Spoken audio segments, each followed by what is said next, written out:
Hello, ഇന്ന് Sunday ആയിട്ട് എല്ലാവർക്കും എന്താ പരിപാടി? ഞങ്ങളെല്ലാവരും കൂടി ഇന്ന് പള്ളിയിലൊക്കെ പോയി കുട്ടികളുടെ കാറ്റീസൊക്കെ കഴിഞ്ഞ് ഞങ്ങളിങ്ങനെ തിരിച്ച് വരുക. അപ്പോൾ വരുന്ന വഴിക്കാണെങ്കിൽ പിള്ളേർക്കൊരാഗ്രഹം, ഇന്ന് സൺഡേ അല്ലേ, നമുക്കിന്ന് പുറത്തുനിന്ന് കഴിക്കാം ബ്രേക്ക്ഫാസ്റ്റ് എന്ന്.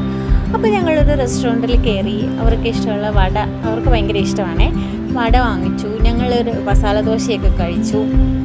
അത് കഴിഞ്ഞപ്പം ഞങ്ങൾ വിചാരിച്ചു നമ്മുടെ നാടിൻ്റെ ആ ഒരു പച്ചപ്പും മനോഹാരിതയും ശുദ്ധവായും ഒക്കെ ഒന്ന് മിസ്സാവണ സമയത്ത് നമുക്ക് പോകാൻ പറ്റിയൊരു സ്ഥലമുണ്ട് കേട്ടോ. ഒരു കാവേരിയാണ്. ഇതിൽ നമുക്കിങ്ങനെ ഇങ്ങനെ പോകുമ്പോൾ നമുക്ക് നമ്മുടെ നാട്ടിലൂടെ പോകുന്ന ആ ഒരു ഫീലാണ് കിട്ടുന്നത്. അപ്പോൾ പോകുന്ന വഴിക്ക് എനിക്കൊരു കായ കിട്ടി കേട്ടോ.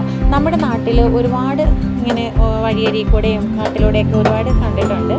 ഇത് കണ്ടോ, ഈ സാധനം, ഈ കായ ഇങ്ങനെ എടുത്തിട്ട് ഇങ്ങനെ ഊതണം. അപ്പോൾ കുറച്ച് ഇങ്ങനെ വീർത്ത് വരും. എന്നിട്ട് അതിങ്ങനെ എടുത്തിട്ട് നെറ്റിയിലിടിച്ച് ടക്ക് പറഞ്ഞിങ്ങനെ പൊട്ടിക്കണം. അപ്പോൾ അതിനകത്തുനിന്ന് ചെറിയൊരു കായുണ്ട്. അതിങ്ങനെ പഴുത്ത് കഴിഞ്ഞാൽ കഴിക്കാനൊക്കെ നല്ലതാണെന്നാണ് പറയുന്നത്. നിങ്ങൾക്ക് ആർക്കെങ്കിലും ഇതിൻ്റെ പേരറിയോ അല്ലെങ്കിൽ ചെറുപ്പത്തിൽ ഇങ്ങനെ ചെയ്തിട്ടുണ്ടെങ്കിൽ കമൻറ്റ് ചെയ്യണേ.